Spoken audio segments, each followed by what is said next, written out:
नमस्कार किसान साथियों, कैसे हैं आप। उम्मीद करता हूं बहुत ही बढ़िया होंगे।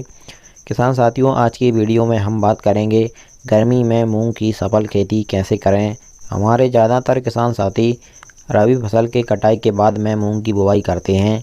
मूंग की बुवाई करने का सही समय क्या होता है, मूंग की बुवाई करते समय कौन से खाद और उर्वरकों का प्रयोग करना चाहिए, कौन सी वैरायटी लगानी चाहिए, मूंग की फसल में कौन कौन से स्प्रे करने चाहिए जिससे हमारी मूंग की फसल निरोगी रहे। इस तरह से पूरी जानकारी A to Z जानेंगे। उससे पहले हमारा आपसे बस एक छोटा सा निवेदन है, जिन किसान साथियों ने अभी तक हमारे चैनल को सब्सक्राइब नहीं किया हुआ है वे सभी चैनल को सब्सक्राइब कर लें, वीडियो को लाइक कर दें और ज़्यादा से ज़्यादा हमारे सभी किसान दोस्तों के साथ इस वीडियो को शेयर भी करें। सबसे पहले किसान साथियों, मूंग की बुवाई के सही समय की बात करें तो आप 15 मार्च से लेकर 5 अप्रैल तक मूंग की बुवाई कर सकती हैं। यह बिल्कुल सही समय होता है और मूंग की बुवाई आप किसी भी मिट्टी में कर सकती हैं, चाहे आपकी काली, लाल, दोमट मिट्टी हो। आप किसी भी तरह की मिट्टी में मूंग की सफल खेती कर सकते हैं।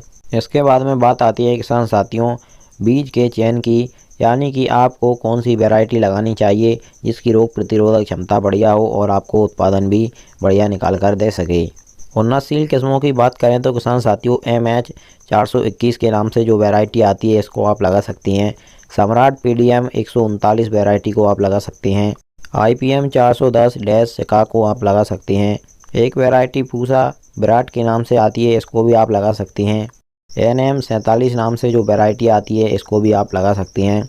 किसान साथियों, यह वह वैरायटियाँ हमने आपको बताई हैं जिनको हमारे किसान साथियों ने पहले लगाकर अच्छी पैदावार हासिल कर ली है। और भी कई नई वैरायटियाँ कृषि वैज्ञानिकों ने निकाली हैं जो हमारे किसान साथियों को गर्मियों के सीज़न में बहुत ही ज़्यादा उत्पादन निकाल करके देती हैं। उसके बारे में हम अगली वीडियो में जानकारी बताएंगे। सिंचाई की बात करें तो किसान साथियों मूंग की फसल में अगर आपकी अच्छी मिट्टी है, काली गहरी मिट्टी है, तो आपको 4 सिंचाइयों की आवश्यकता पड़ेगी। और अगर आपकी थोड़ी हल्की लाल एवं पतली मिट्टी है तो आपको 4 से 6 सिंचाइयों की आवश्यकता भी पड़ सकती है। आप नमी को ध्यान में रखते हुए 10 से 12 या 15 दिन के अंतराल पर सिंचाइयाँ करते रहें। अब बात आती है किसान साथियों बिजाई करते समय मूंग की फसल को कौन से खादों की आवश्यकता होती है। तो आप 1 एकड़ खेत के लिए हम आपको बता देते हैं। अगर आपके पास गोबर की देसी सड़ी गली खाद उपलब्ध है तो आप 1 से 2 ट्राली 1 एकड़ में भर डाल दीजिए। या फिर आपके पास गोबर की खाद उपलब्ध नहीं है तो आप वर्मी कंपोस्ट खाद का भी इस्तेमाल कर सकते हैं। इसके बाद में रासायनिक खादों की बात करें तो DAP लेना है आपको 15 kg, माइक्रो न्यूट्रिएंट्स खाद लेना है 5 kg और माइक्रो राजा लेना है 3 kg। और इन सभी को एक साथ मिला करके 1 एकड़ खेत में आप बिखराव कर दीजिए या फिर सीड्स के साथ मिलाकर भी आप बुवाई कर सकते हैं। और किसान साथियों बुवाई करने के लिए ज़रूरी है या तो आप खेत का पहले पलेवा कर लीजिए उसके बाद में बुवाई कर दीजिए, या फिर बुवाई करने के तुरंत बाद आप सिंचाई कर दें, इससे भी सही से जर्मिनेशन हो जाता है। और खरपतवार नियंत्रण की बात करें तो आप बुवाई के तुरंत बाद यानी कि 72 घंटे के अंदर अंदर पेंडामेथलिन दवा का स्प्रे करके खरपतवार पर नियंत्रण कर सकते हैं। और किसान साथियों सबसे ज़रूरी ध्यान देने वाली बात यह है कि आप बीज को उपचारित करके ही बुवाई करें। बीज उपचार के लिए आप साफ फंगीसाइड का इस्तेमाल कर सकते हैं या फिर जेलोरा फंगीसाइड आता है, इसका भी आप इस्तेमाल कर सकते हैं। किसी भी अच्छे टेक्निकल का इस्तेमाल करके आपको बीज उपचार ज़रूर करना है।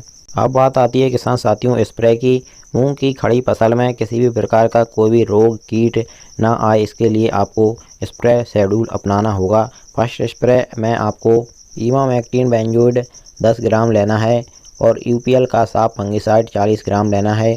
इन दोनों को जब आपकी फसल 12 से 13 दिन की मध्य की हो उस समय पर 15 लीटर पानी में घोल करके स्प्रे कर देना है। और अब बात आती है दूसरे स्प्रे की। तो दूसरा स्प्रे किसान साथियों आपको 25 से 30 दिन के मध्य की जब आपकी फसल हो जाए तब करना है। इसमें आपको जो बायर की फैम आती है इसको 6 ml लेना है और जो 100 दिन फंगीसाइड आता है इसको 40 ml लेना है। पेंटेक प्लस टॉनिक आता है इसको 10 ml लेना है और इन तीनों को एक साथ 15 लीटर के पंप में डाल करके स्प्रे करना है। अब इसके बाद में तीसरा स्प्रे हमें जब करना है किसान साथियों जब हमारी मूंग की फसल 45 दिन की हो जाती है। जब हमारी मूंग की फसल 45 दिन की होती है तो भरपूर मात्रा में फल और फूल उसमें आने लगते हैं। तो इस समय पर भारी मात्रा में इल्लियों का अटैक भी होने लगता है। तो उसके लिए हमें सिजेंटा कंपनी की MP लेवो लेना है 10 ml प्लस इसी में सिजेंटा कंपनी का जो क्विंटेस फंगीसाइड आता है इसको 40 ml लेना है और इन दोनों को एक साथ 15 लीटर वाली टंकी में डाल करके स्प्रे आपको कर देना है। किसान साथियों, यह तीनों स्प्रे अगर आप समय पर अपनी मूंग की फसल में कर देंगे तो आपकी मूंग की फसल एकदम निरोगी रहेगी, कोई उसमें रोग नहीं आएगा, किसी भी प्रकार की कीट उस पर हमला नहीं कर पाएंगी। तो इस तरह से आपकी फसल एकदम से हरी भरी और मस्त रहेगी। और किसान साथियों, अगर आपकी फसल 20 से 30 दिन की हो जाती है और इस समय पर आपको लगता है कि आपकी मूंग की फसल बहुत ज़्यादा कमज़ोर है, सही से उत्पादन निकाल करके नहीं दे पाएगी, तो हम आपको एक सीक्रेट फार्मूला बताते हैं। पोषक सुपर स्टार जो आती है, इसको लेना है आपको, और NPK 05234 लेना है। इन दोनों को एक साथ मिला करके आपको एक स्प्रे 20 से 30 दिन की जब आपकी मूंग की फसल हो, इस समय पर कर देना है। आपकी मूंग की फसल एकदम से खिल उठेगी और अच्छे से बड़बार फूटाव एवं हरापन उसमें आ जाएगा और आपकी मूंग की फसल अंततः आपको बहुत ही ज़्यादा अच्छा उत्पादन निकाल करके देगी। किसान साथियों, इसके बाद भी अगर आपके किसी भी फसल के बारे में कोई भी सवाल हो तो आप हमें कमेंट में बेझिझक पूछ सकते हैं, हम आपको तुरंत जवाब देने की कोशिश करेंगे। चलिए फिर मिलते हैं अगली वीडियो में। नमस्कार, धन्यवाद।